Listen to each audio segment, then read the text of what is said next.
You're listening to Unjiggered, a bartender podcast where we interview highly successful bartenders about their careers, lives, and the passion of bartending.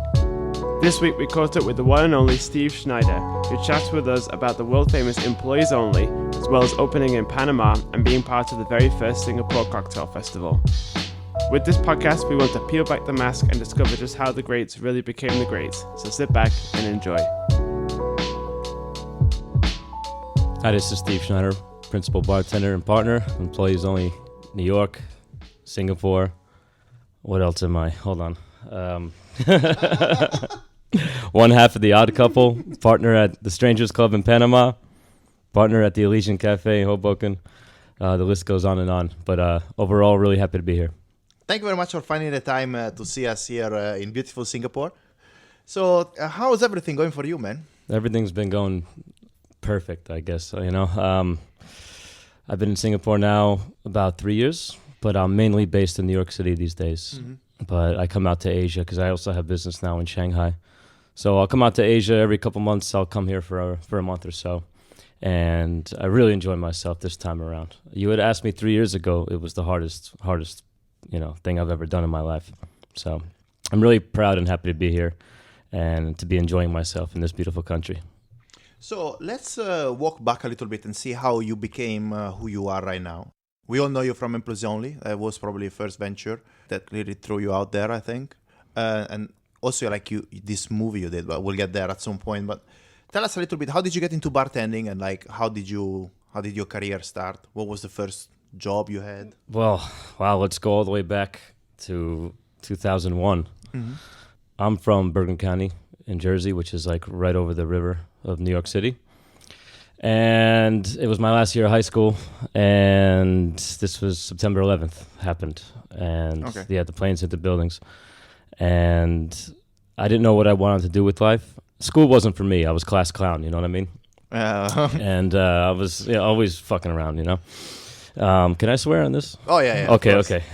Because I was about to say I'm rated R over here. So you are. I'm trying to hold back. You know, it's you can see I'm on the edge of my seat here. But now that I know I can relax, I feel better. So September 11th came, and that kind of hit New York quite hard. You know, it hit my area quite hard. So I enlisted in the United States Marines, and I was always an athlete growing up, a comedian, you name it. I dabbled in a lot of stuff. I taught myself how to play guitar. I was always doing stuff, you know, always outside. I had many different groups of friends. I had my one crew, but I got along with everybody. And I'd always like to just make people laugh and entertain people. So it was the first time in my life I got really serious. And it was, I went off to the military and I did really, really well. I was graduated top of my class, meritoriously promoted several ranks. You know, I was a rank that you usually get in 2 years in the Marines. I got it in 6 months. You know, I really focused, was in great shape mentally and physically. And then before I was set to be shipped off, I had an accident, an injury. And I don't really want to go into the details. It's highly documented out there. But the point is, I had to get brain surgery. I fell into a coma and kind of ruined my military career. So this is around, early 2000s. And you know, I was top of my class doing what I was doing in the Marines, but then I finished my enlistment when brain rehabilitation, handing out towels and passing out basketballs in a gym on base. So it wasn't necessarily what I signed up for. I wanted to be a career, U.S. Marine. I wanted to do it for 30 years and graduate early or retire early. But it didn't happen. I failed. I screwed up.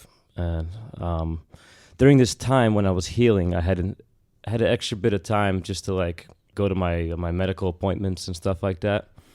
So I didn't need all that time for medical appointments. So I took a bartending job in Washington, D.C.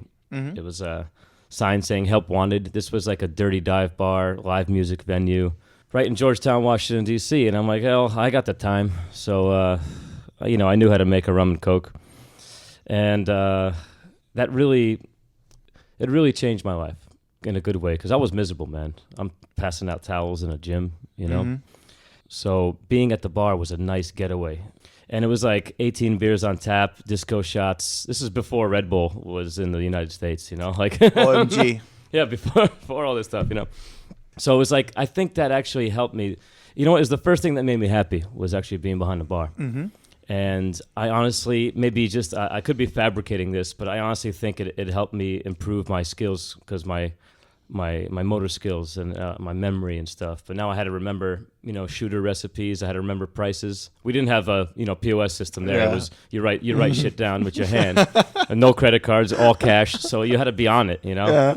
And I remember the guy I worked for. It was like, I stepped behind the bar, and I started as a barback, cleaning up puke and toilet, cleaning toilets and beating up Georgetown kids. Like that was my job, and I quickly became a bartender because we would play poker after our shift. This is back when like Texas Hold'em was on ESPN. It was big thing. Yeah, yeah, it was a big thing. So so we would sometimes play. Sometimes I would leave with nothing, no money, and sometimes I'd make triple of what I'd make that night. But the point is, we were playing. Our chips were the little straws, Oh, no way. the little stir straws. That's so cool. And so eventually, we would get a little bit drunk after the shift playing poker and stuff, and then they'd say, hey, Steve, give me a gin and tonic, or whatever, and because I was the youngest one. So I would go there and I would make everybody drinks. And eventually, when we got busy, they'd be like, Steve, hop behind the bar. We need your help. And it's just vodka sodas, gin and tonics, whatever the hell, easy stuff. But it was about moving and hustling and filling the cash register. And that's how I came up. And I finally got discharged from the military. And I didn't want to go back to school. Hell no, it wasn't going to happen. So I entered this speed bartending competition down in D.C. It was a charity-based competition. There's like 3 different rounds, like speed and accuracy, free pouring and stuff. And I won several times, and I made a lot of money, got myself out of debt. That's another problem I had as a young kid, credit card debt, So I was able to pay off a lot of bills, and, I remember I bought a car, cash, Oh, really? Yep. And, this was great. I was like, oh, man, I'm making money now doing this stuff. It's fun. I'm feeling better. I was definitely one of the most popular guys on base, too, because all the Marines would come in, and they would, they had a friend who was a bartender now, and the Marines love to drink, and party. So, so I was a good ally for everybody. But it was shortly after this where I met a gentleman who was from the D.C. area but worked out of Las Vegas. His name was John Hogan, and he did a lot of consulting. And he met me at this competition, and he offered me just to kind of work with him. He was consulting on a project in D.C. I worked with him very briefly, but he did flair, he did fresh ingredients, he did molecular stuff back when it was like super cool, like like the spherification with the olives and the foams. Yeah. But it was the first little like it wasn't just making like shitty disco shots. I was making at least drinks with fresh ingredients and stuff. And I looked at him and said, "Oh, he's doing this for a living. Maybe I can kind of get on board, And of course, at the old dive bar I worked at, I was like, I could run this place better than the people running it already, like, especially after, all we've been doing. I told you a lot of after-hour stories and stuff. I'm like, these guys, they're a bunch of jabronis. Like, I can do it 100 times better. So I wanted my own place eventually, and like I wanted to make a career out of this thing. And I found someone that actually made a career out of it. So I absorbed as much as I could from him. But this was down in Washington, D.C. area where I was stationed. When I got out, though, I decided I wanted to come back home. Okay. My best friend's mother had terminal illness. She had cancer, and I just kind of wanted to be there, So I went back home, took the first job I can get at a fine dining restaurant. I was in my early 20s at this point. I'd been bartending for several years. I was chewing tobacco behind the bar in my first bar, right? Spitting on the floor, right? If I could kick my own ass, I would. Like I would go back in time and kick my own ass. But I didn't fit in fine dining, not at all. Okay. So in about 3 months, they shipped me to their sister restaurant. This was in Hoboken, New Jersey. So it's right on the water. It's the birthplace of baseball and the birthplace of Frank Sinatra. And I learned a lot, though, at the fine dining restaurant, mainly attention to detail. You know what I mean? You've worked in these situations where, the spoon has to be where the spoon's supposed to be, and if it's off center a little bit, you're fucked. You got to like constantly be on. And in the military, attention to detail is big too. So I think if I would have stuck with it, if I was a little bit older, I would have crushed fine dining. But at the moment, the time and place. It wasn't for me. It wasn't your thing. But you were also coming from dive bars. And I think that, people tend to overlook dive bars, but I think it's such an important part of what a bartender is supposed to be. Because as you said, you need to be switched on, man. You need to be on it, and you need to do... Yeah, and you have to have an edge and an attitude. You can't take shit from people in the dive bar because they're there to get wasted, It could be a very aggressive atmosphere, and that's just the nature of the beast, and you got to be able to handle it and manage it. But I got shipped off to the more casual, like upscale kind of neighborhood, like bar, restaurant. And this place is called the Elysian Cafe. Okay. And yes, this was about probably 13 years ago now. So I've been bartending for about 3 years at this point. Mm-hmm. So I worked at the Elysian Cafe, and I was, making my own ginger beer and stuff. And nobody was doing that stuff at the time. Did you get a couple of bottles to explode? Doing your Yes, own absolutely. beer? Yes, I did. Of course I did. Yeah. I didn't know what the hell I was doing, man. But the point is, I had the passion for it, and I just wanted to do something that was a bit unique, and I wanted to have fun with it. I still wanted my own place, but I didn't really know where to go and how to do it. Mm-hmm. So I was just loads of talent, but no real mentorship, I guess. Just kind of doing my thing and learning as I go.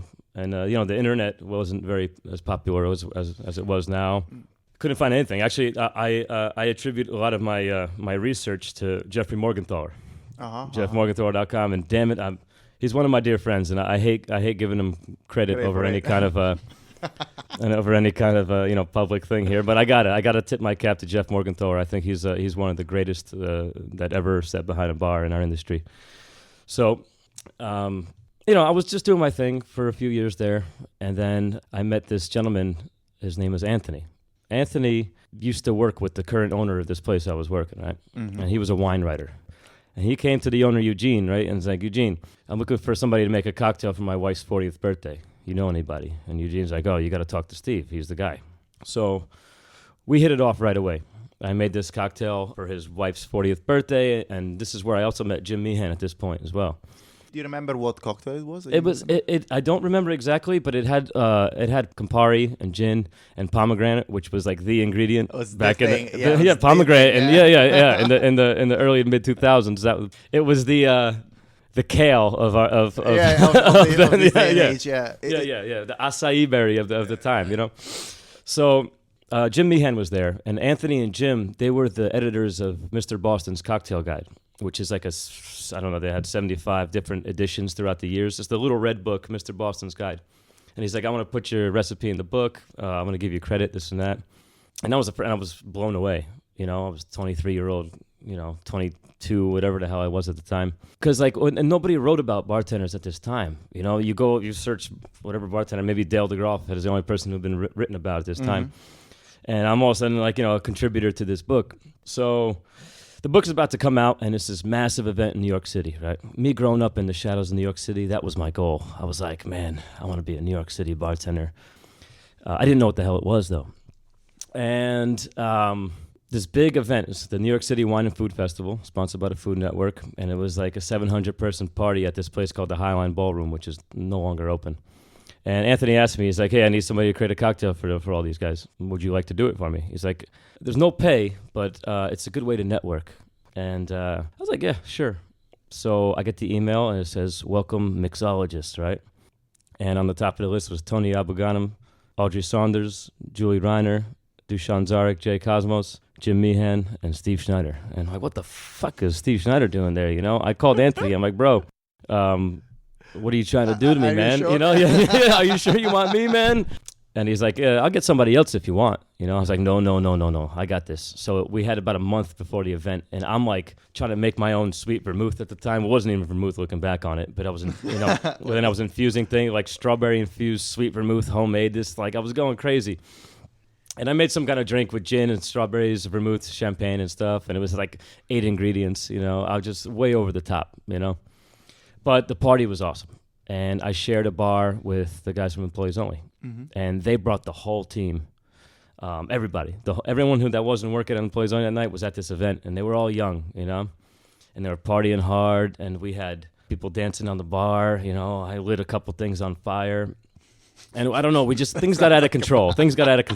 And meanwhile, the PDT bar was very buttoned up across the way. Tony, Audrey, and Julie were kind of serious, and then we were like a bunch of animals, much as It was like a frat party there, you know. And it was really funny looking back on it. I couldn't recreate the mess that we made. No? If I tried. Yeah. It's like a big, like it was like a bomb went off in there. What did you sure. set on fire exactly? Did it? Oh, you know, I used to have these flash paper that I used to set on fire, just and throw it up in the air, and I used to get into so much trouble for it.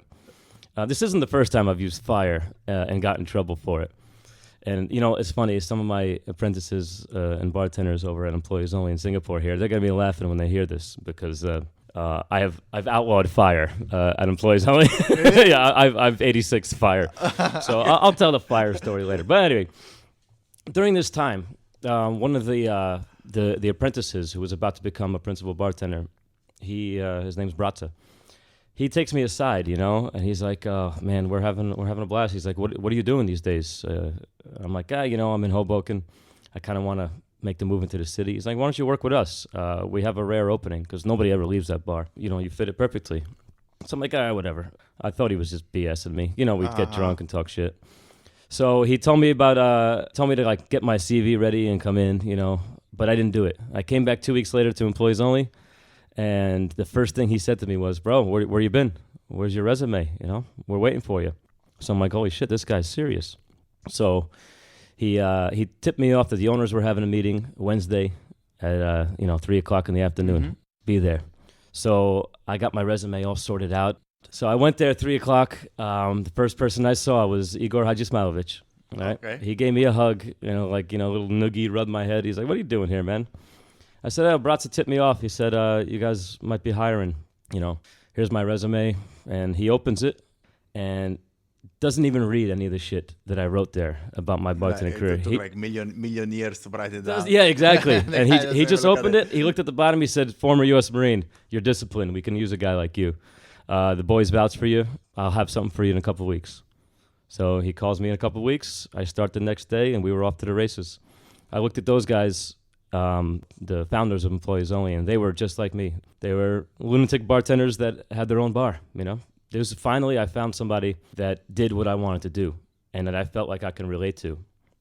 And I just listened to them, absorbed all the information, hustled, got my promotion. Throughout this time, I really learned how to be a complete bartender and learned how to carry myself like a champ. And that's really how I got started. You know, 3 years ago, I had the opportunity to finally be a part of my own bar. Igor offered me the opportunity. I was a bit scared, quite frankly, mainly because we make a lot of money, those bartenders at Employees Only in New York, you know. That's hard work, long hours, but we clean up. So I knew it was a big leap of faith I had to take, but I put every last dime I had into Employees Only. I was an investor as well.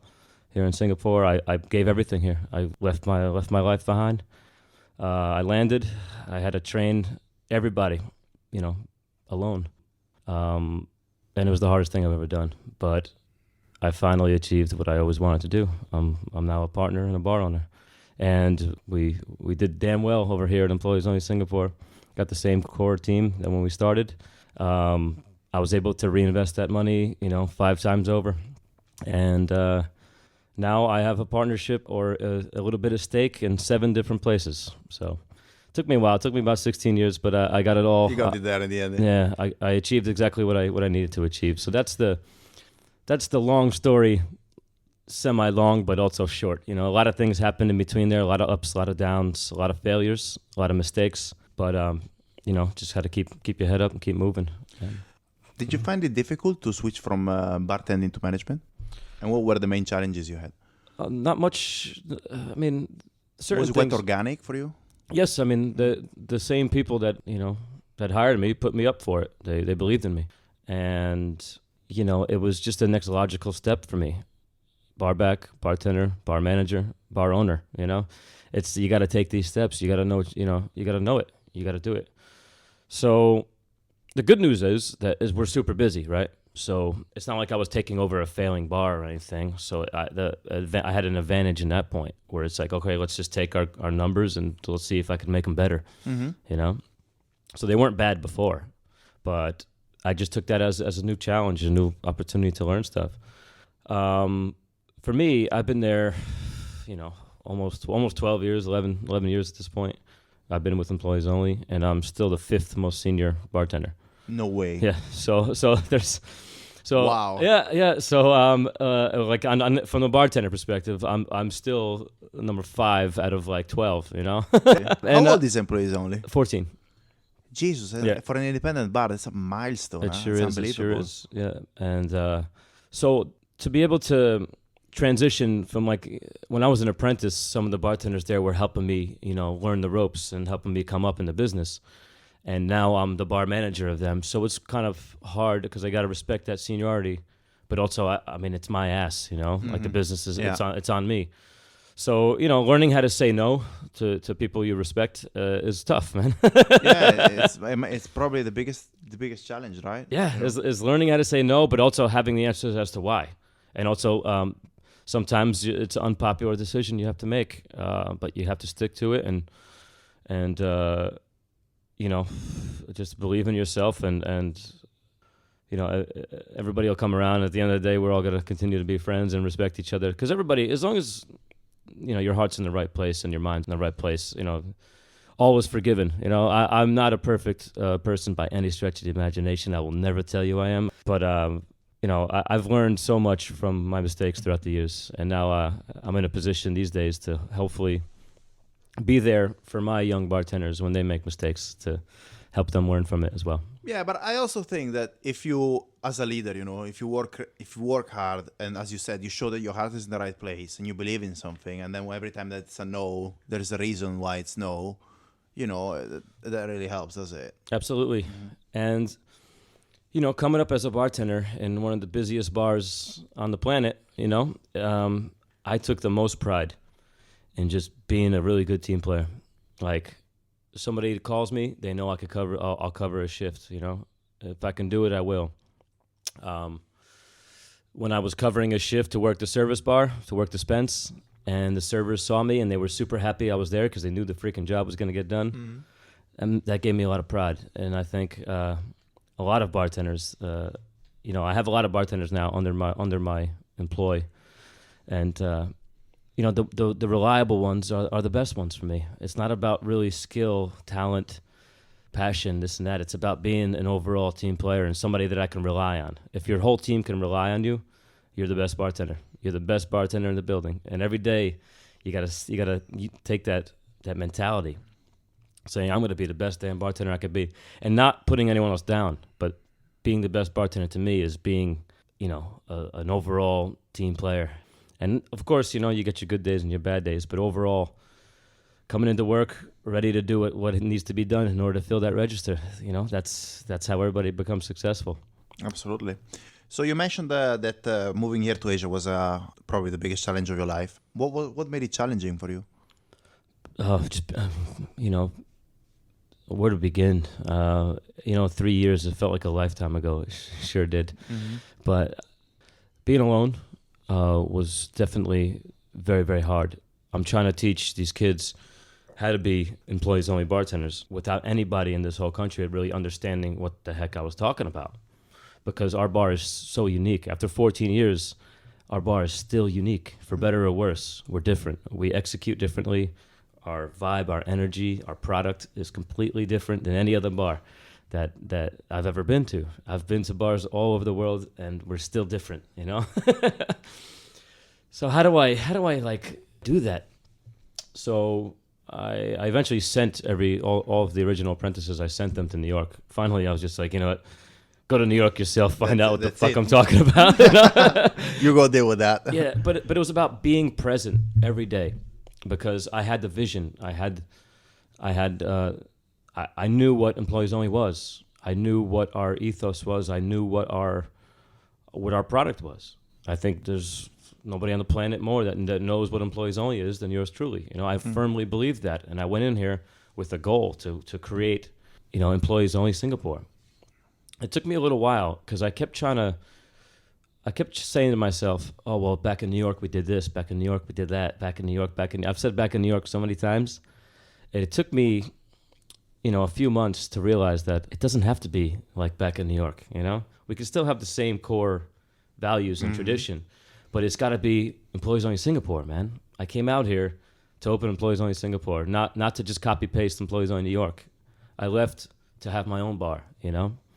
And I'm the most senior guy on staff now. You know what I Finally, mean? Yeah. finally. So it's like all these little things, these little tweaks that I was always just held down by, for very good reason too, because the business is just fine in New York. But things I felt like needed, if we're going to go into a new market, needed a bit tweaking.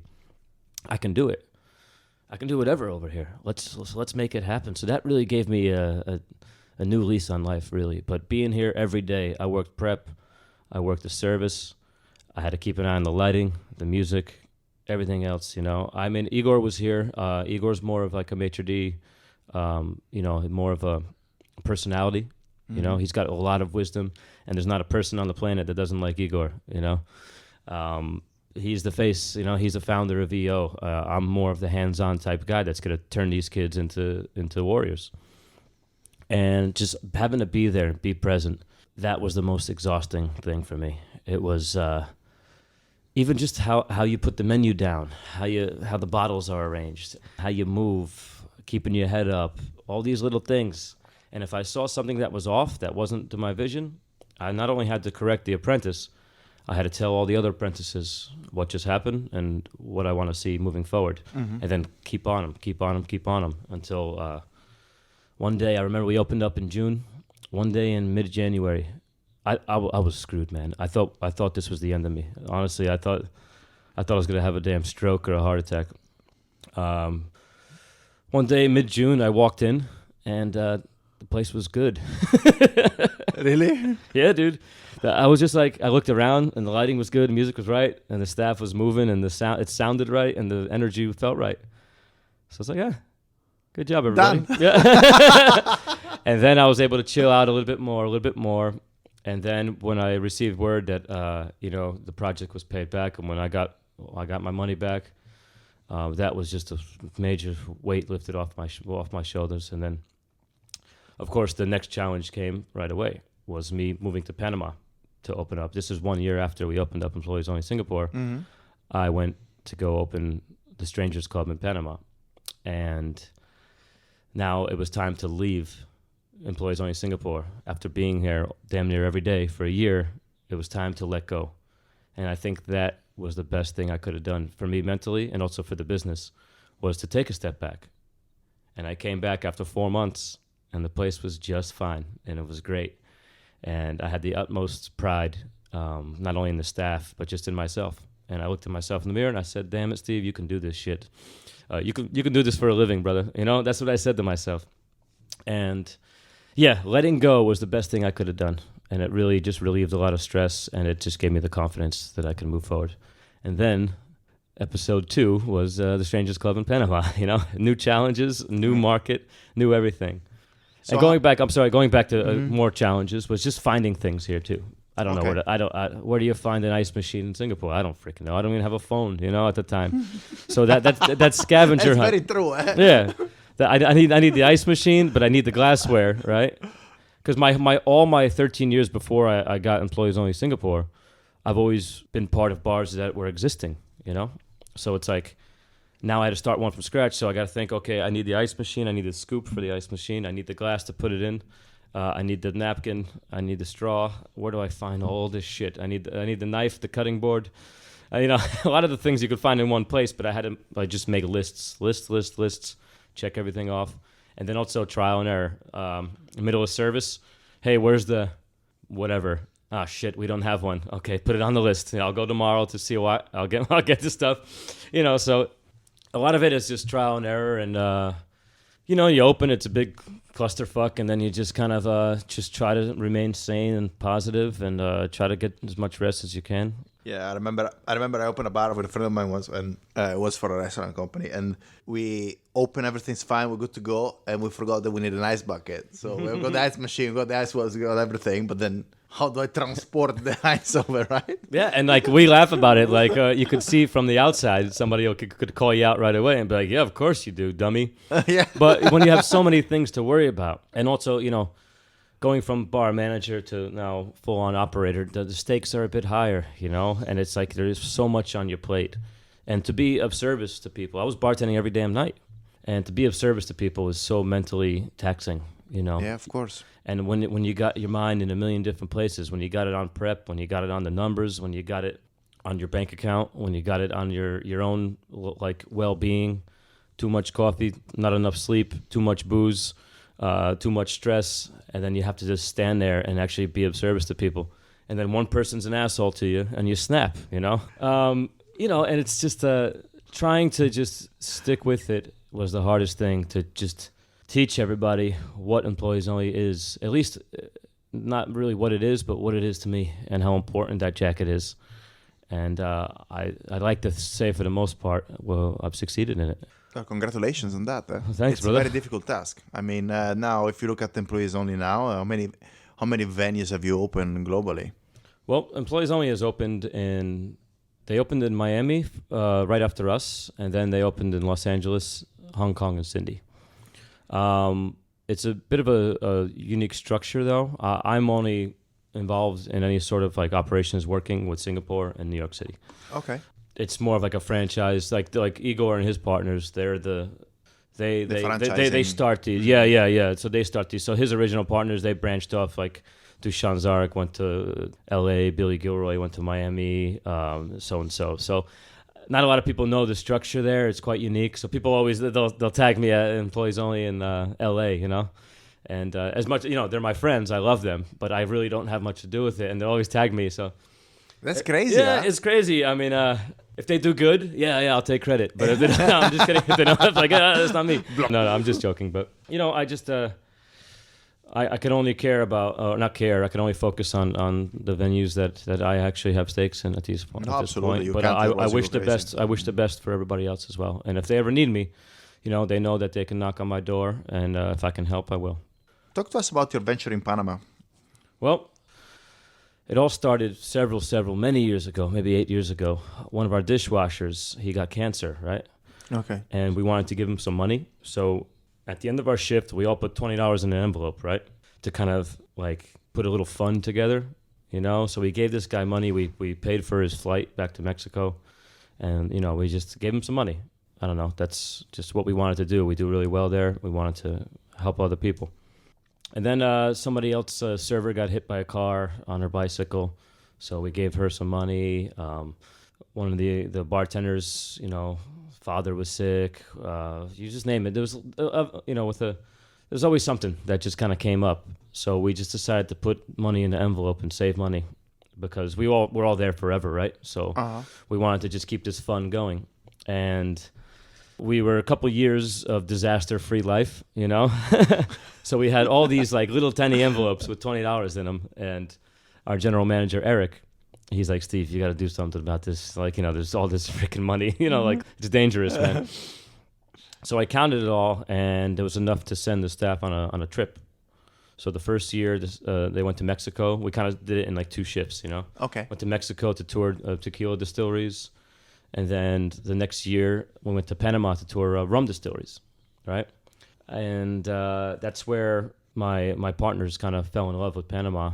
And the same gentleman who hired me, who trained me, Bratza, he came up to me. This was about 3 years ago. He came up. He's like, "Hey, we're gonna open this bar. We're gonna partner up with the owner of one of the rum distilleries. No investors. We're gonna just use our money and open the place." For the magic number for us was six of us. So we could spend 2 months a year there, 2 of us at a time, 2 months a year. And I was thinking about it, and I was like, shit, I have this, Employees Only Singapore. I don't know when it's going to happen, because, delays happen. Of course. We were supposed to open Employees Only Singapore, a year before that. But, trying to find the venue and the licensing and the money, all these. So finally I was like, you know what? Fuck it, let's do it. Shook his hand.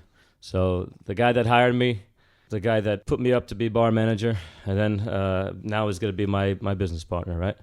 And that very same day, I got a text from Igor. He said, "Pack your shit. It's fucking happening," So No way. Yeah, so automatically I was like, ooh, okay. I think I overstretched a little.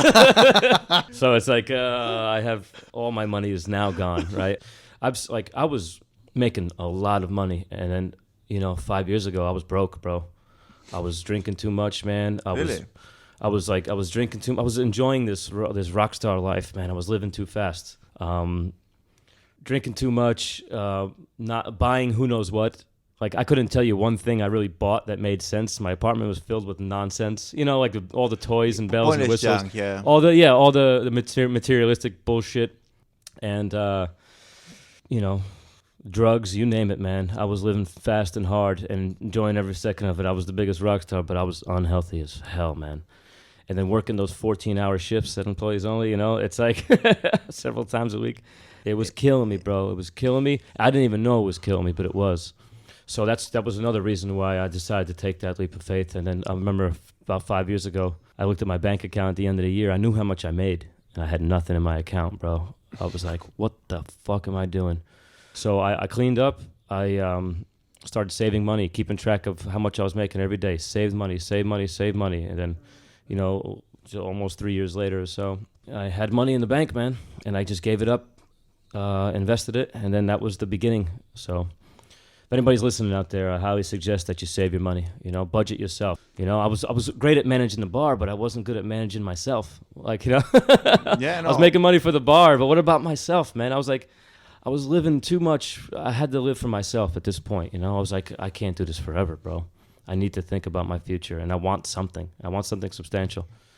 And I kind of got off track here, but after the year's ready, Panama came to be, and I moved down there to open the place, and we got this lovely corner spot in Casco Viejo, Panama City. Panama is very similar to Singapore in regards to latitude line, like temperature, weather-wise. But it's more of a seasonal place because it has the rainy season, and then during the cold months in New York is the busy season there. It's where all the surfers come. Okay. It's where all the tourists come. So it's more of a seasonal business at this point. And again, it was now I'm dealing with language barrier. I had teaching myself how to speak Spanish. This is a situation too. Like when I came to Singapore, nobody asked me to come. No Singaporeans asked me to come here. This is something I chose to do. So I was telling myself I wasn't going to come here and shit on the way things are done here. It's like I can try to work with what they got and try to use my own little views and stuff to try to, you know, make myself comfortable. But I'm never going to go to like Panama and just shit on Panama and come to Singapore and shit on what they do. It's like this is the way it is. So you got to learn how to adapt and learn how to work within the system and mold yourself to really be successful in any climate. You know, it's a matter of survival.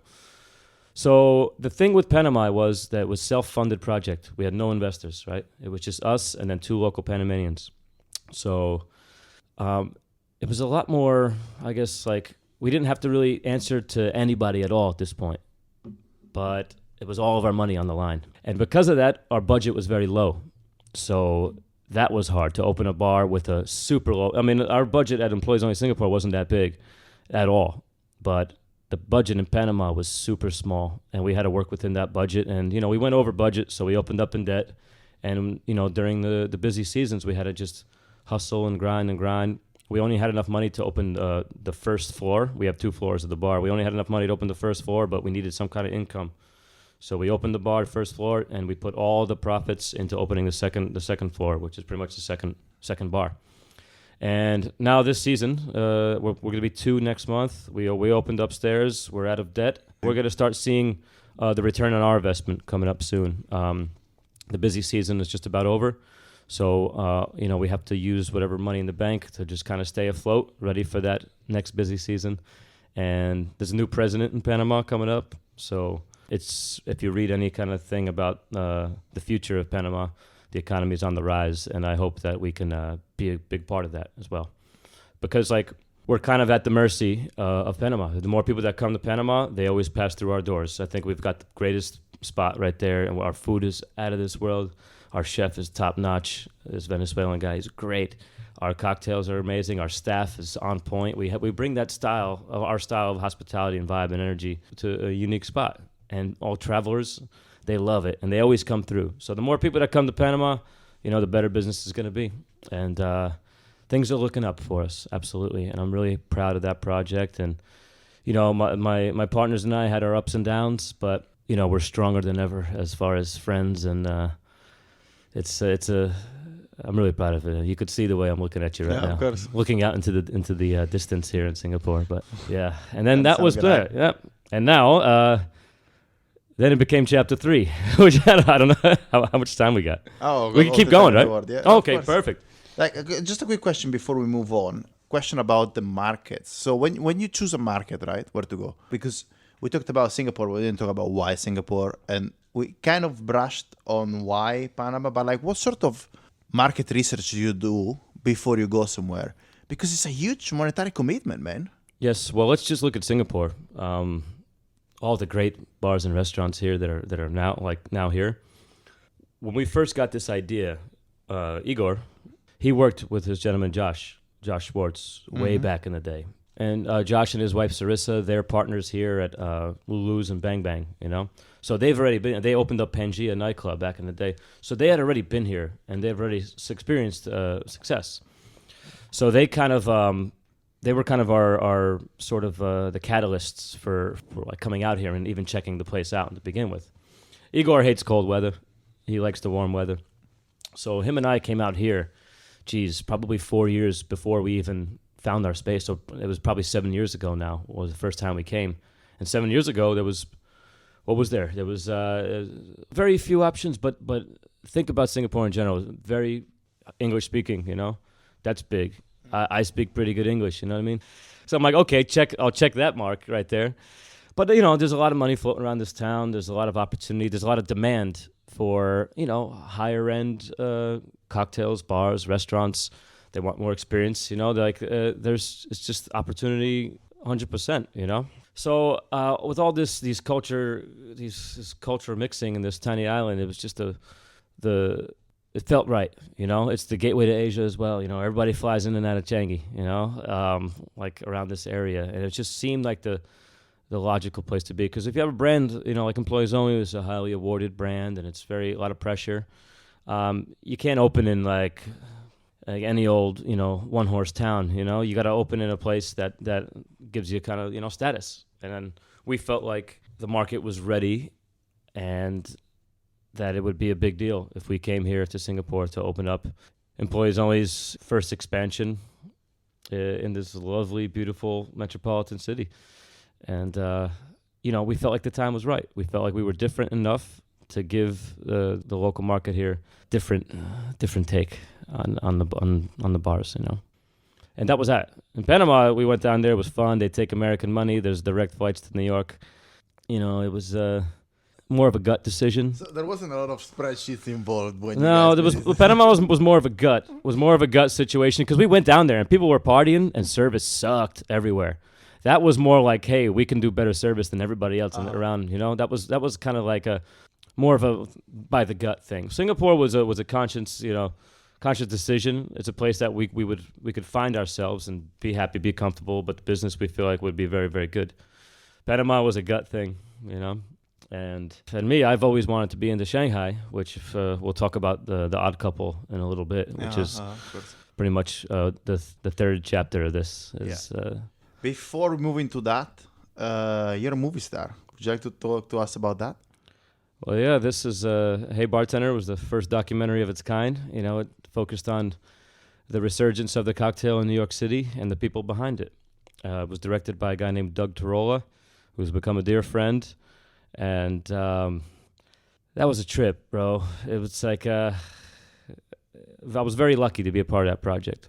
I was one of the stars of this documentary, and it was a long time ago. My first interview was in 2009 for Hey Bartender. And it seems like another lifetime 10 years ago, man. Yes, it was. My very first interview. So this is how it happened. Doug, he makes documentaries for a living. He's a filmmaker. That's what he does. And one of his favorite bars in New York City closed, so he was looking for bars to go to. So his mother, like, she used to cut out newspaper clippings and stuff and like you know, like give it to him, you know. About bars. About just whatever, yeah. And she, so whatever happened, as one thing led to another, and she cut out a little newspaper clipping of Employees Only or something, and she's like, you should go check this place out. And he had never been into any kind of cocktail joint before. And this is 2009. There was probably, I don't know, 5 or 6 cocktail bars, you know, in New York City. So there's more than 5 or 6, but I could probably count the bars on my fingers. I may need to use my toes, but it was a long time ago. And a lot of markets around the world didn't even have. Nobody knew what a Negroni was. It was still very, very young, even 10 years ago. So this guy walks in, right? I remember it was a Tuesday night. I was working with Bratza. We were dancing, doing our thing, sharing one ice well, cranking out service. Music was right. The lighting was right. I was working service bar as an apprentice. And this guy walks in through the curtain. Like employees only, you walk in, there's the psychic, and then you go past the psychic through the curtain, and that's what the bustling bar is, right? And, I'm a firm, my thing when I bartend is always like, you always got to keep your head up. When you're shaking, don't look out into space, look up, look at your guests, see what you got to do next, make a cue in your head, always constantly thinking, constantly doing stuff, So I'm shaking drinks, and this guy walks in, and he's got the deer in the headlights look, man. He's like, what the fuck, where the fuck am I? Right? What the hell just happened to me, And there wasn't many, like, speakeasy-style bars, like, at this point either. So the whole experience, right, I could just tell that he was lost. So I had a decision to make, right? Do I look at Bratza? Do I go, look at this fucking guy, he's lost, and make fun of him and just let him walk out? Or do I let him know there's a seat opening up, which is what was happening right in front of me? So I did both, right? I told Bratza, look at this fucking guy, he's lost. You can't miss an opportunity. Right? Yeah. So then I was like, hey, bro, like, I kind of like gave him a little nod, and I was like, gave him a nod to where the bar was going to open. So he kind of sits down. Give him a menu. I'm still shaking drinks, both hands. He got dinner. He likes to drink tequila. Gave him some tequila. And whatever, just another guest, bro. He paid the check. He comes back. He's like, hey, man, I make documentaries. I've never seen anything like this, Could I interview you, And I was like, yeah, whatever, dude. Okay, sure. In New York City, there's fucking artists all the time that, talk shit and, nothing happens. So I say, whatever, dude. He comes back, we have an interview, it's supposed to be 15 minutes long, it ends up being like an hour long. And I'm just shooting the shit, talking about all the philosophy behind how I feel behind the bar and all the stuff I'm learning, at Employees Only as an apprentice looking to become a bartender. Mm-hmm. And so some of that interview was actually in the film. He was like, this is it. So we opened our doors for him, and he followed us. He followed the industry around for, 3 or 4 years. He followed the industry, and it so happened to coincide with me being promoted to principal bartender and also us winning the Spirited Award for World's Best Cocktail Bar, which was quite unique at the time because the cocktail scene was very serious back then. In a way, it had to get that serious. It had to be like, all right, this is how a drink is supposed to be made. Some nerds had to put their foot down first, and then we, the fun bar, actually won the big award.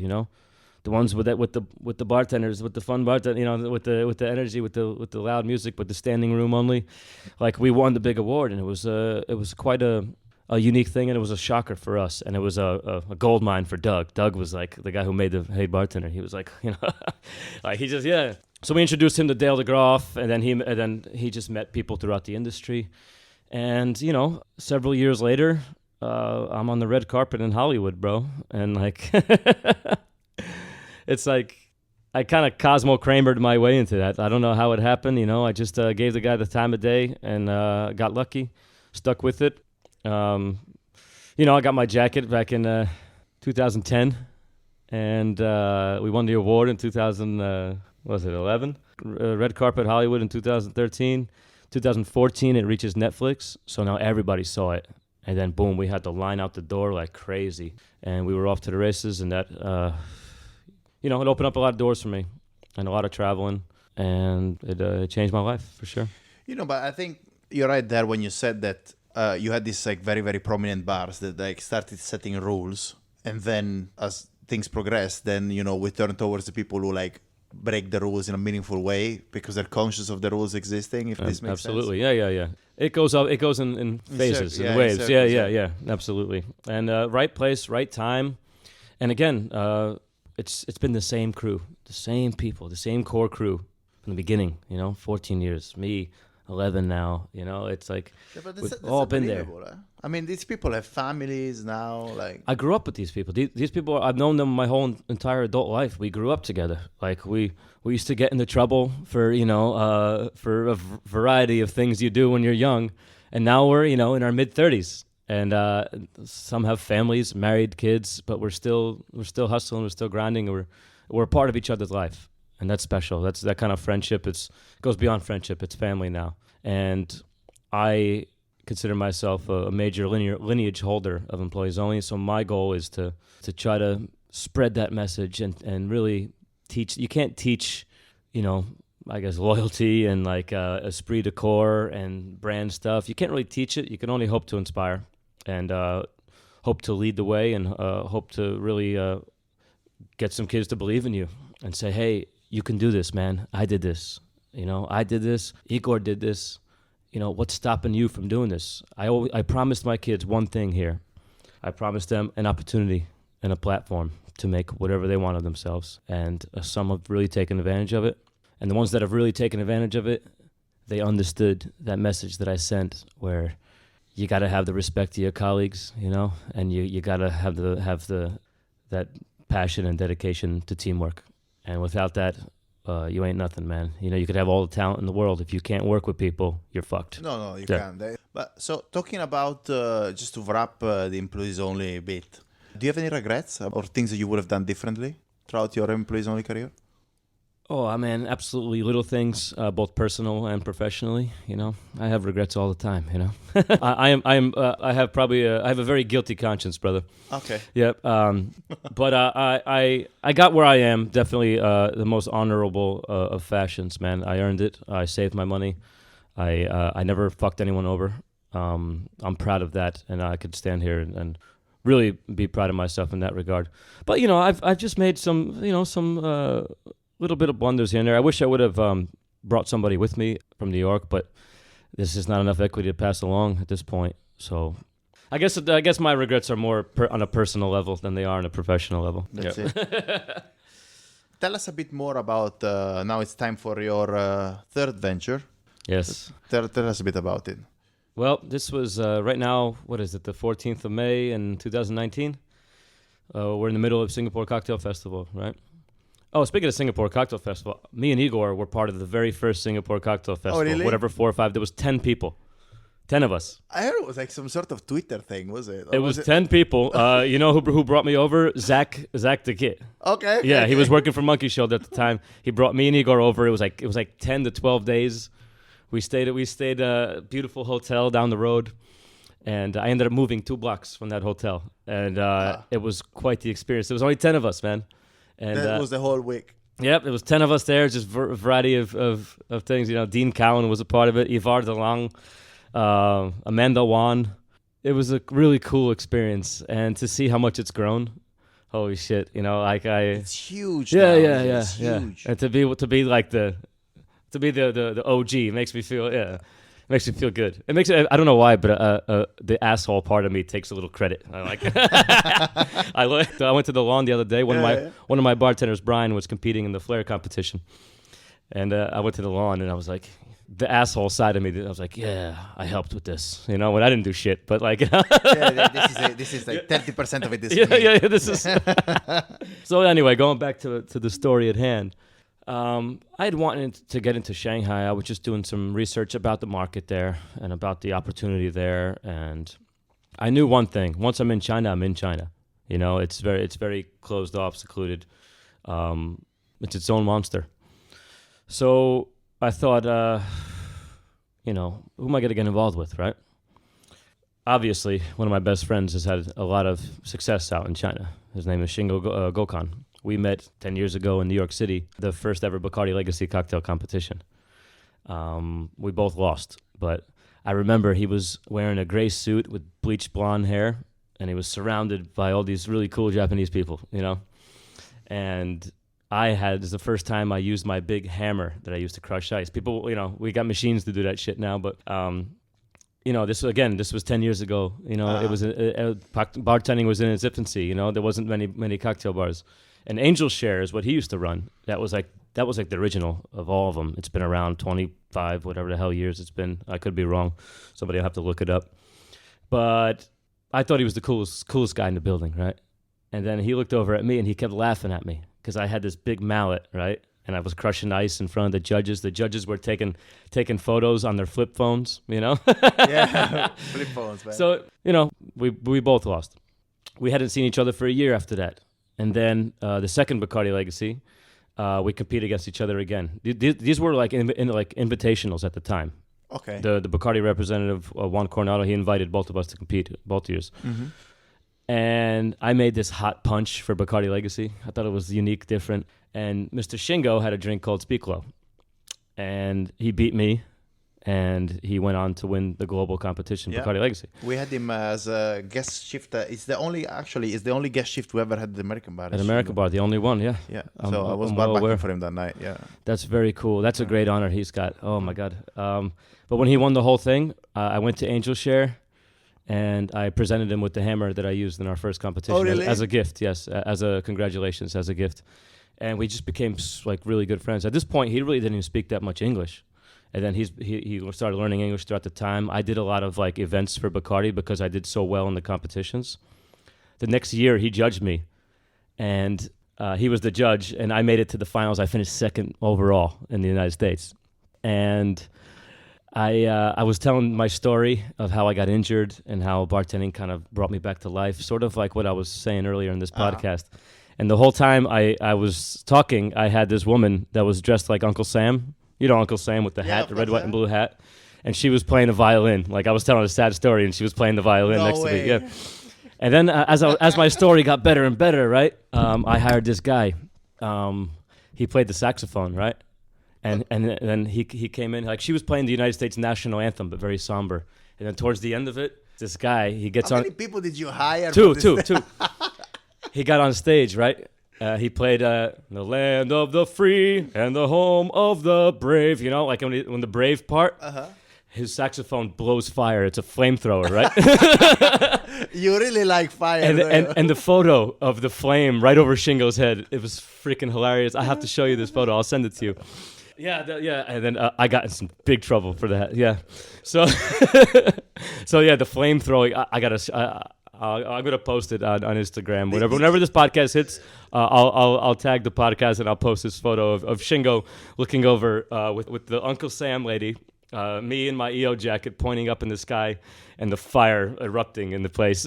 And did you actually compromise Shingo's hair? Because no, absolutely. Thank goodness I didn't. But because Shingo's hair is UNESCO heritage. Yeah, of course. It's definitely a worldwide treasure.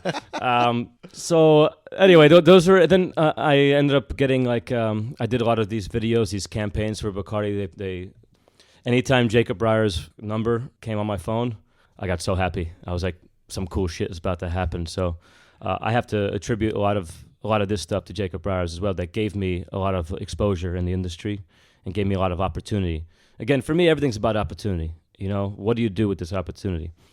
So for me, it was about traveling around making cocktails. And of course, someone else that was really influential was David Cordoba, who, of course, you know, he was the global ambassador of Bacardi at the time. And then there was a couple of us. There was Zdenek, who's been on this. You know, Z's been on there. Daniela Dalla Pola. There was a group of it. Philip Bischoff was another one. There's a lot of people actually that ended up right here in Singapore. It's crazy, huh? Yeah. And we all would go around and do these events for Bacardi. And that allowed Shingo and I to guest bartend all over the world and really get a chance to know each other. Instead of just being two guys that respected each other, we became actual friends. So now it's last year's Singapore Cocktail Festival. I judged Fastest Hands competition. The famous Fastest Hands. Yes, the Fastest Hands competition is a like team competition at 28 Hong Kong Street. And I was one of the judges. And I don't even know what you judge there. You know, it's a plain mess. Yeah, it's just a mess. I don't know I didn't even know what I judged, but I was there. And basically, what you do is it's like you have a team of 3 or 4 or whatever it is. It's like 3, 2, 1, go. You have 20 minutes, a half hour, whatever it is, and you have to sell tickets. Like you buy drink tickets, and you have to serve people drinks. Basically, who can like ring in the most in a certain amount of time. And China went first, right? 3, 2, 1, go. Somebody from China went and bought $1,500 worth of tickets, right? No way. And China won. Yeah. It was like easy win. So I was like, man. Sorry. I was like, man, does this guy have the budget for this? I was like, this is fun and all, but like, and here I am telling you the story of me and Bacardi hiring a flamethrower and a Uncle Sam violin lady. So I had appreciation for the, for the budget stuff, but I was like, man, I really need to get into China. Like, I want to go to China. This is it. And the very next day, I was one of the judges of the Flair competition put on by Bar Styles here in Singapore. And I was the judge, and I invited Shingo. I'm like, hey, Shingo, why don't you come have a beer? This was at the Hard Rock. So Shingo came, I gave him a little nod when I had some time. We just started BSing and talking, and I was like, Shingo, man, keep in mind, this is right when Avengers Infinity War came out. Okay. Right? So I saw it. I was all pumped up. I was all about this super team idea. People, Captain America and Iron Man joining forces. I was like, man, this is like, no, it hasn't been done. I'm like, we can do this. So I was like, Shingo, I sold it. It's, like let's open a bar together in Shanghai, man. I'll be your waiting room. I'll have the high volume bar. And you have the secret bar, as many secret doors as you want in this place. When they're waiting for your bar, they'll hang out in my bar, man. Like, I'm like, I jokingly said, you win the awards, I'll make the money, like. That was a very successful business model. Yeah, I'm like, yeah. I'm like, it's never been done before. Let's do this. We both had success. We know what we're doing. Let's blend these two completely contrasting styles. And Shingo's like, a man of very few words. He's like, you really want to do this, huh? I was like, absolutely. He's like, okay. And then that was it. 10 days later, he messages me on Facebook Messenger. He's like, hey, man, I got a space. I got a contract. I got a deal. Yeah. 10 days. 10 days. God, is Japanese efficiency. 10 days. Because he's got the infrastructure there. I needed an in. And Shingo was really generous enough to hear me out on this. And he's like, we got to open by November 15th. This was May of last year. He's like, we got to open by November 15th. So that was quick. Yep. So I was like, all right. What are we doing? He's like, I don't know, man. What do you want to do? So we were thinking about it, right? This space we have is in Shintendi, which is like very prosperous business area. It's a lot of English speaking in this area. A lot like Shake Shack is our neighbor. There's a Lady M there. A lot of high-end shops and stuff. And it's a 2-story little venue there. And you got to be invited to do business there. And Shingo has been invited to do business there. The space wasn't. It didn't allow for us to have the 2 bars, so we decided that was like, let's just split up the stations, Let's train bartenders, like, let's make it a factory for bartenders, They get to learn your style and get to learn my style under one roof. So The Odd Couple, which was the name The Odd Couple, a year before we did an event in Tokyo, and our menu there said The Odd Couple, which The Odd Couple was an old New York TV show. Okay. Where 2 guys were forced to live together. They had just gotten divorced, and they were roommates in an apartment in New York. And one guy was like well dressed, well put together, nice and neat. And the other guy was like feet on the table, like sloppy and dirty, And our bartending styles are pretty much that exact thing. So we called The Odd Couple, and we were called The Odd Couple. So we had a list of different bar names, and The Odd Couple was the only one that was on both of our lists. So we're like, boom, done. Odd Couple, name, done. Let's talk about concept, right? So we're like, all right, let's have your station, my station, because the bar is like a weird L kind of thing. So it's like Shingo's side and my side, And the menu has several different flavors or sensations. And then there's a drink my style and a drink Shingo style. Shingo's being very, a little bit more complex, delicate, a lot more back-end prep, you know what I mean? And mine are a bit bigger, stronger, higher in alcohol, higher in volume, and more American style. Yeah, American style. Yeah. So you could see, one flavor, 2 different drinks. There's a couple drinks for one flavor. Boom, Odd Couple, perfect. It's like I thought of it on an airplane. I came up with a fake menu, send it to him. He's like, brilliant, done. Then we thought design. So we're like, what could this design be? Because like Shingo didn't want like speakeasy, dark, like he has bars that are like dark, classy kind of thing. So he wanted to do something different. He wanted to basically adapt a little bit more my energy, essentially his sort of drinks, but in my kind of style, So we were thinking, he came up with this. He's like, man, we're both the same age. We're both born in 1983. He's like, why don't we just do an 80s thing? And I was like, I don't want to just do like an 80s throwback, But then our designer, he came up with the idea of doing this like retro futuristic thing where it's like if two kids in the 80s, if they came out with a bar in like 2019, so like two kids in the 80s went to the future, you know, like what would it look like? So it's like an 80s inspired, you know, futuristic, so modern drinks, modern sort of bartending, but in kind of a fun, colorful 80s setting. And I saw the design. It was super colorful, super cool, and it was unlike anything else that Shanghai's got at the moment. And boom, we were off to the races. We opened up, and the bartenders there are getting a lot of exposure to completely different styles. You know, it's not without its challenges, of course. You know, speaking of more language barriers, in Panama, I'm not the best Spanish speaker, but I know my way around a little bit. You know, I speak like Spanish Tarzan. I say I don't know how to make a sentence, but I know all the words. Yeah. But in China, I don't know shit, man. I don't know anything. You know, so that was quite difficult. So how do you communicate with the team? We have multilingual staff and stuff, but it's been you know, it gets hard to communicate, and I found myself in a position trying to teach a style and a mentality to a team that has no idea what I'm talking about. So it just took a lot of just doing my thing, see how they react. I may have went a little bit too hard to begin with, but now we've been open since November. We've really hit our stride, and we did soft opening for 3 months to kind of like try out a bunch of different drinks and concepts and this and that. And man, our drinks, it's the best cocktail menu I've ever been a part of. And I'm learning so much working with Shingo and his team. He's really polished my style of drink making. And like when it comes to the actual product in the glass, he's really polished my rough around the edges and kind of raw kind of stuff. In what way? Just the ice, the glassware, the back end preparation. Okay. You know, just the presentation of my style. From a pure geometrical perspective. Okay. Absolutely, 100%.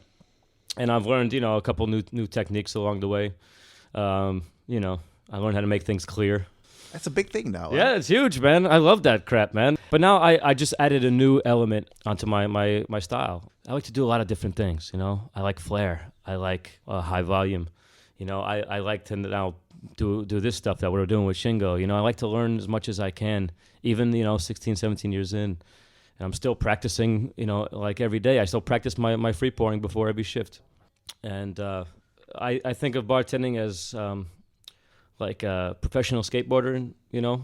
They don't read books in order to get good at that shit. They learn by failing and by practicing. Yeah. I think the best bartender should be able to whip you up something based off of experience and skill, and you know, learning how to manage a room like that and to be able to hustle and fill that register. That for me is bartending, you know. But it's cool to explore different styles, and for me in China, it's become less like BSing. You know, I'm really good at like telling jokes with bars, interacting with guests.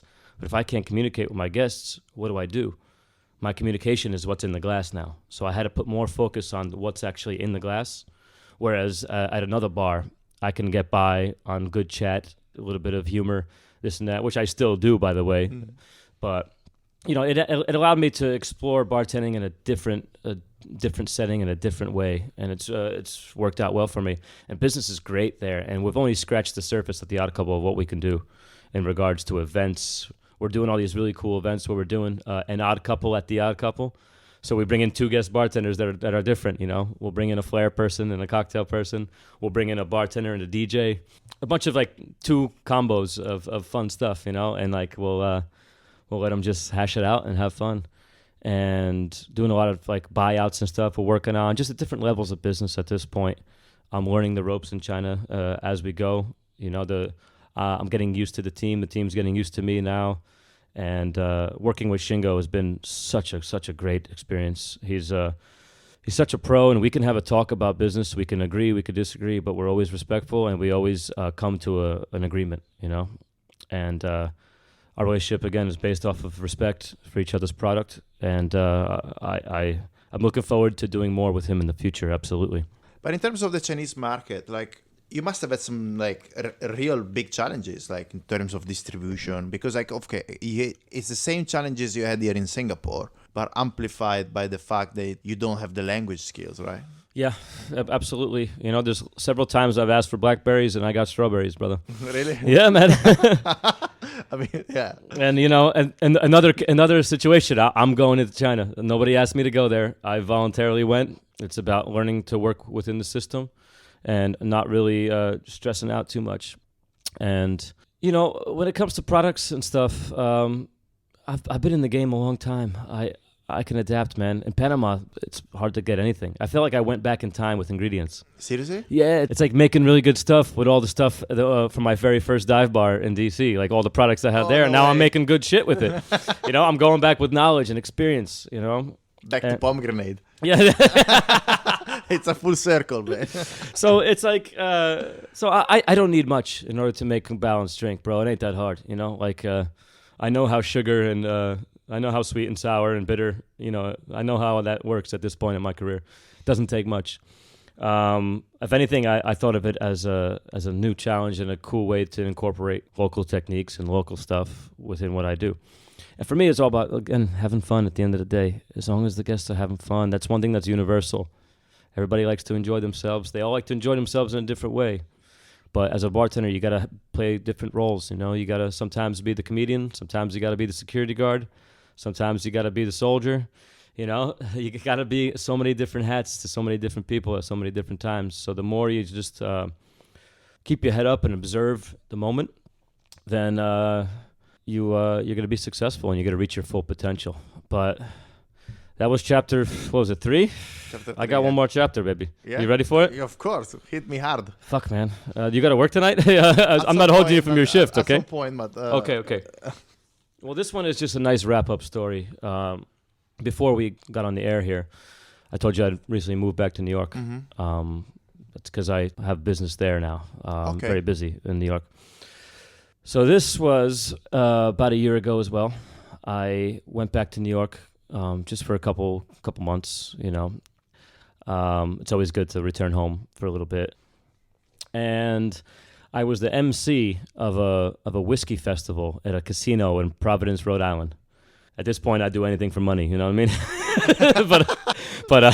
but remember that the Elysian Cafe, that place I worked at, right as I moved back from Washington D.C. after the fine dining venue. I was having a beer with one of my former bartenders who lives in Providence now with his family. His name's Vito. And we were just BSing. Vito's like, you know, Eugene sold Amanda's. Amanda's was the fine dining restaurant. So he sold it to Juan, who was the longtime H.D. And immediately the bell went off. I was like, bing. I was like, what about Elysian, bro? He's like, I don't know. Why don't you call him? And I was like, I'm not going to call this guy. He's my former boss. I'm not going to call and say, you know, hey, you selling your restaurant? It's like asking somebody, like, you know, hey, you still dating that girl? You know, is she free? Yeah. Can I, you know, can I call her? Yeah, it's weird. So I contacted a long-time bartender there, someone that's been bartending there forever. His name's Tommy, and Tommy's like, yeah, actually, Chef Travis, he wants to buy the place, but you know, he's hit a couple dead ends. You know, he doesn't have money, doesn't know anybody.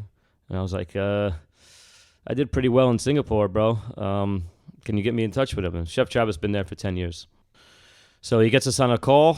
Travis and I speak, and we reach an agreement in a couple hours. We're like, dude, let's do this. Let's take the next step. Because Eugene, this guy, he owns the building, but he wants to retire from the business, you know? So the licensing there in Hoboken, New Jersey, they don't give out any more licenses anymore. You have to buy it from somebody else. So this bar has been a continually operated bar since restaurant or bar since 1895. Jesus. Yeah, the walls and ceilings are original. It's a landmark building. So he wants to sell the business, but he wants to sell it to somebody that would keep it going, you know? So as soon as Chef got me on board, Eugene was like, yeah, let's sell it, you know? Like, he believed in us.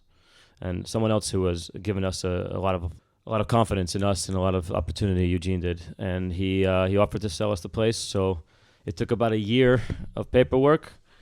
But October 18th, 2018, we got the keys to the Elysian Cafe. Congratulations. So, thank you. So the bar I used to work at before, employees only, came full. It's a neighborhood bar, man. The one where I used to blow up the ginger beer bottles. I own the fucking place now, man. And it is the greatest honor I've ever had. For me, my career is complete. That's mega. Well, you still have to buy the dive bar where you worked first. That's closed. It's not. No, Yeah, that's man. long time closed, and it's now a clothing store.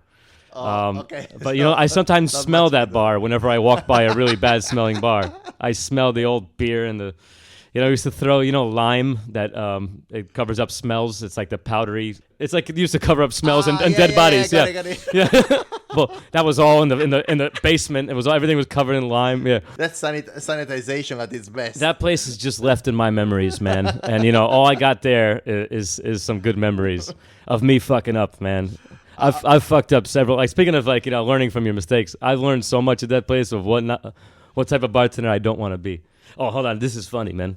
Real quick, I gotta tell this one. Oh, okay. So I'm at the bar. I'm chewing tobacco. I'm 20 years old or some shit, and we had a live band every night. But early the band didn't come on. Dead bar, and we got this guy comes in, right? Italian guy. He sits at the bar, and there was nobody else in the fucking place, right? What do you want? He's like, martini. I'm like, what kind? It's like, martini. Like, what kind of martini you want, bro? And he looks at me like I'm some kind of dumbass, and he goes, I want martini, mouths it to me. Uh-huh. So I just got frustrated. I had no patience for this shit. I was a Marine with tons of testosterone. So I called the Tunisian doorman who used to sit in the stool at the end and just play Sudoku, Okay. like the little books, Yeah. Of course. It's like, come on over here, and he puts the book down. He's like, what's up? I'm like, this guy keeps fucking with me, man. Get him out of here, What? So he grabs the guy by the throat, right? about, Dude, He's the he only drags guy the in the guy. bar. Yeah, he drags the guy out, right? And the guy's like, he's getting dragged out. His feet are he's not moving backwards. His feet are still, and they're kipping up against the ground, And I was just I gave him just a little salute, see you later, pal. His hand was on the door, he was trying to keep himself in, and one finger at a time was slowly, you see in the cartoon, and then he was gone. And then his cries for martini got lower and lower and lower. And about 6 or 7 years later, I find out that martini means vermouth on the rocks. Exactly. Yes. So it turns out in this industry we call that. Oops, my bad. I screwed that up. That's called a mistake on my part as a young Can you bartender. imagine this poor guy, man? Yeah. I bet he saw when when Hey Bartender got on Netflix. I bet he was like, "Who the fuck is this guy?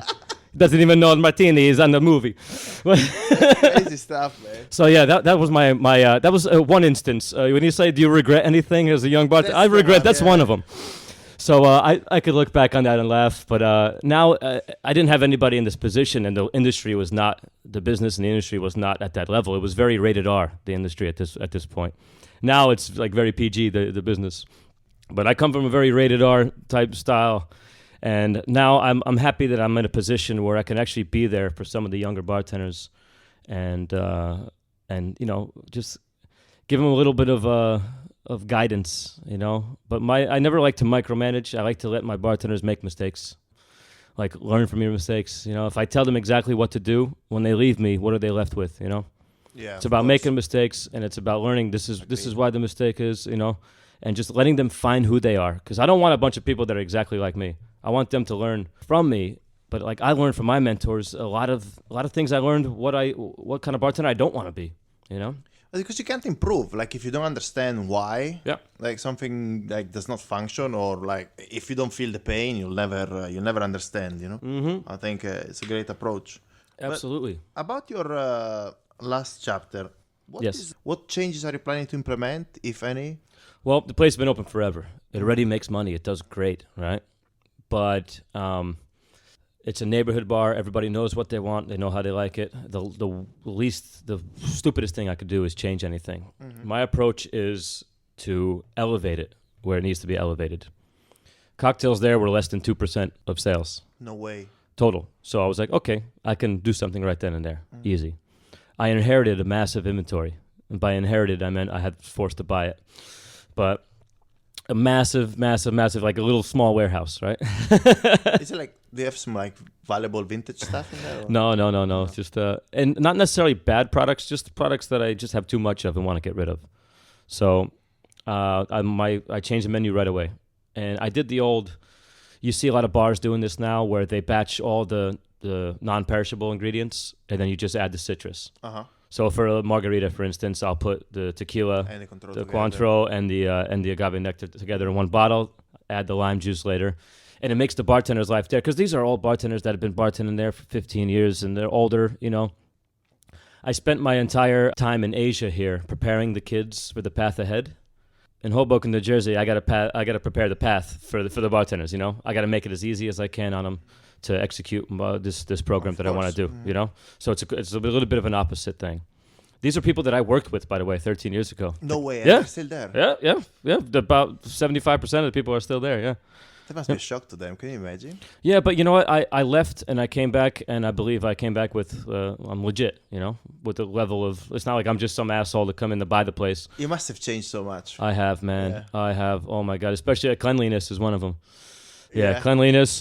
My approach. But I came. I just wanted to come home and show them what I've learned, but within the context of this place. I'm not going to try to change this place. So the cocktail menu has a bunch of drinks that are classics, that are easy to execute. No more than 3 ingredients with all the batches, or no more than 3 pickups for the bottle. Back-end inventory control and ordering habits. I got my spreadsheets there all sorted out. I'll keep on top of the numbers. Lowering my inventory. I just did, we sell a ton of wine. I just bought a red wine fridge to serve wine at optimal temperatures, So I didn't change it. I changed the glassware. So I'm not changing the product. I'm changing more or less how the product's delivered, And I go in there every day, man. Every day. I live in Lower Manhattan now. I live in Nolita, Soho area. I go in. This is my daily life. I go to the gym. I go into my restaurant. And for the last 12 years or so, I've been having lunch with my mother there.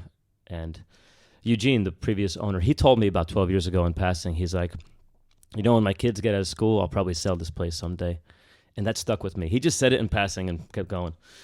And that stuck with me. And I always looked at the thing and I was like, oh man, what would I do if I had this place? That would be so beautiful. Because I'll show you the photo, the ceilings. If you check Elysian Cafe Hoboken online, anybody, or just check my Instagram at Schneidy Sense. No, Mighty Schneidy. Schneidy Sense is my Facebook.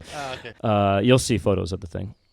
So after 12 years, just like I toured the world. I've trained bartenders in 44 different countries, and I came back and bought that bar. I go there every day with the biggest smile on my face, and I got time. The place has been open for forever. Like, if I want to improve things and fix things, I don't have to rush, It's not like a new business. I just got to maintain and keep my composure and just enjoy it. And then at nighttime, I cover shifts in Employees Only New York. And that's my cash grab. That's a good throwback. Yeah, that's my cash grab. I come here, I do that for a couple months, then I come to Asia.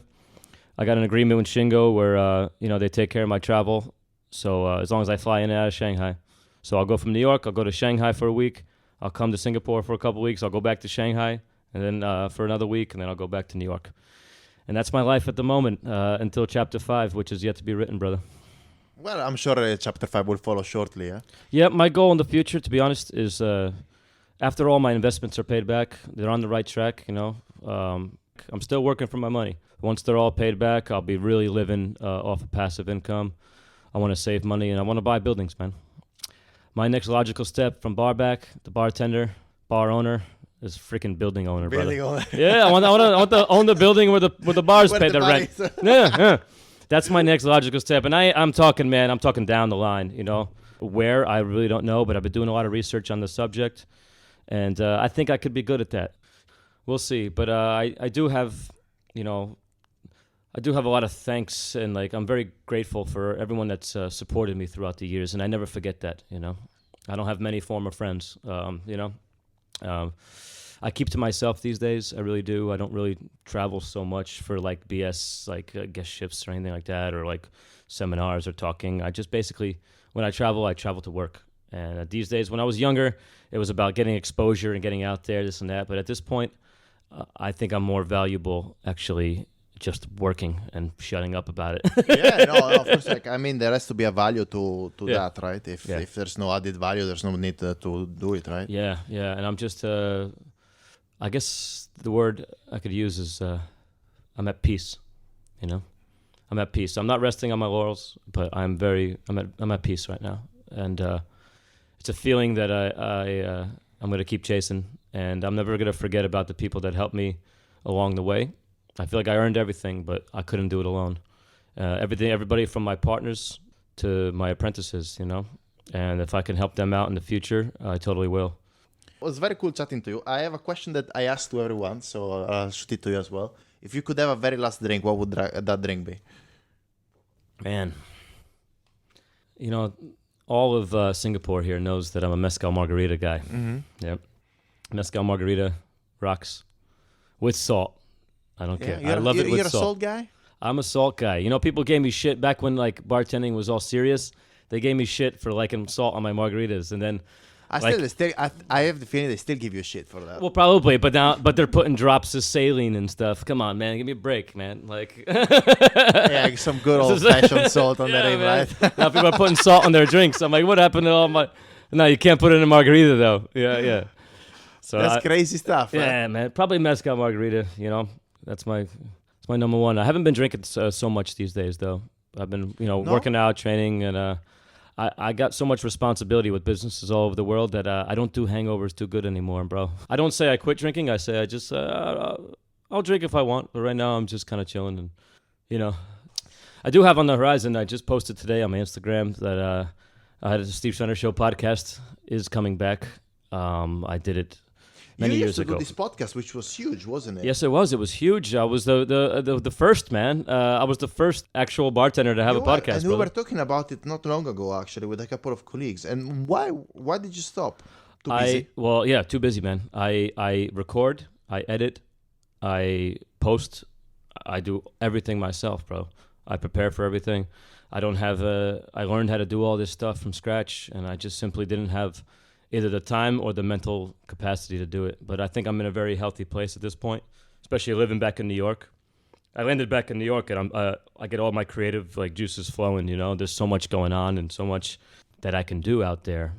And I don't know. I feel like the time is right. I haven't done an episode in over 2 years, so I'm gonna be just reviving the Steve Schneider Show podcast, and it's going to be a lot of fun. And it's going to allow me an opportunity to, again, I had over 12,000 subscribers. I'd say in my eyes, the first, man. Like, I would search Bartender Podcast. There was only one. It was called The Speakeasy, but it was more on Heritage Radio. It wasn't quite a podcast. But this was like the first, bartender on his own, doing his own thing, telling people what's going on. It wasn't like a production company. It was nothing. It's just me that figured all this shit out and wanted to just spew what was on my mind. It's like kind of a form of therapy, I guess, if I needed it, which I really don't, or maybe I do. But it was just a way for me to keep in touch. I traveled the world a lot, but now I don't travel so much. And I believe, in this day and age, especially we look at Asia's 50 best bars and stuff, you got to have that engagement with people, which I've never been one to engage. My engagement has been based off of whatever goes on at 112 Amoy Street over here in Singapore. It's been about what goes on in the bar. I've never been one to be on the campaign trail or anything like that, but I appreciate being on such a list. But, we dropped 18 spots this year. That's big. Oh, have you? Yes. And I don't know why. And I'm not upset about it, but I don't want to... it's never good to go backwards, I think. And it's a good message to the bartenders on my team to just not be discouraged and to keep moving forward. The same team doing the same thing night in, night out, crushing it. So it's like I try to tell them, but I could see in their eyes that it means a lot to them. So I want to engage the people a little bit more. I think I could do a little bit more. I really do. And it doesn't take much. I'm not like an asshole or anything, except for that one guy with the martini. Yeah. But Jesus. But I just a little bit more being open, I guess, a little bit more. It could be a good thing in this day and age, and it'll help my younger bartenders to achieve what I did when I was a younger bartender. I got out and met people, so I don't want to shut them off from society. Of course, work is the most important thing. Don't let any of this travel, this rock star life affect your work. You gotta go travel, represent your company, represent your brand, make a name for yourself, but don't come back home and shit the bed. You gotta be team oriented and ready to rock. And that's what I'm working on. And the kids have been doing a great job. My head bartender, bar manager, Jiawei, is. I got so lucky with him, and the bar is in such good hands, and he's. He actually helped. I hired him as a consultant for the Odd Couple to set up my bar. Really? Yeah, I hired him to set up the bar. I'm like, the way I like it, let's do it. So I wanted to test him. Paid him as a consultant. One afternoon, set the bar up. I went behind the bar to check it out while he did pouring drills with the staff. Perfect. And color-coded, organized. And he's a really, really, really good number one here in Singapore. The place wouldn't be open without him and without Michelle and everybody else. So, but I also think that and you probably know this better than I do, because if you look at lists like all places, like even employees only in New York, these things fluctuate because there are trends involved, and people they move from one place to the other because this is new. But then this doesn't mean that the product is not there. It means that the industry has just moved the attention towards something else, right? I mean, I just there's a lot of bars where if someone leaves, the bar is never seen again on any kind of list. That's also true. Yeah. And I don't want to create that bar. I want to leave, and I want it to get better. You know what I mean? Yeah, no, it's true. I want to leave a lasting legacy. And, absolutely, yeah, of course. But it also means that you've got the business that is scalable, right? So you can open it, and then okay, I'm good at doing this because I've opened something that functions without me. If you create something that it's tied to you as a person, you can never develop a business, right? Yeah. No, you're right, 100%. And I feel the same way. And again, these are all just added extra kind of cool things, and just. I feel it's very important, especially in this market, to set some goals for the team. Set some goals for the team to grow. Let's make sure we're on that list again. Let's make sure that we keep doing what we're doing, and let's open our doors just a little bit more, and let's show some people what we do. Because, man, I'll tell you, the level of how these kids work, and the growth that they had, and the changes that they've made. I've never seen anything like it in this region. I go around, and for better or worse, Employees Only is different. And that is exactly what Employees Only New York is. So I could sit here and say, I did exactly what I set out to do. I wanted to create a different bar, and that's exactly what we are, for better or worse. That's good. Well, congratulations on that. It's a super difficult achievement. Thank you. It was amazing talking to you, Steve. Thank you so much for finding the time to coming over. Absolutely. Jeez, it just started raining. Yeah, it must be around 5:30. Yeah, rain o'clock. Fantastic stuff. Thank you, Maestro. Brother, thank you. We hope you enjoyed our interview with Steve. We are Unjiggered_media on Instagram, and you can follow our accounts at mmariotti89 for Michele, Alex J. Murphy for myself, and Adrian Bessa for Adrian. Thank you for listening.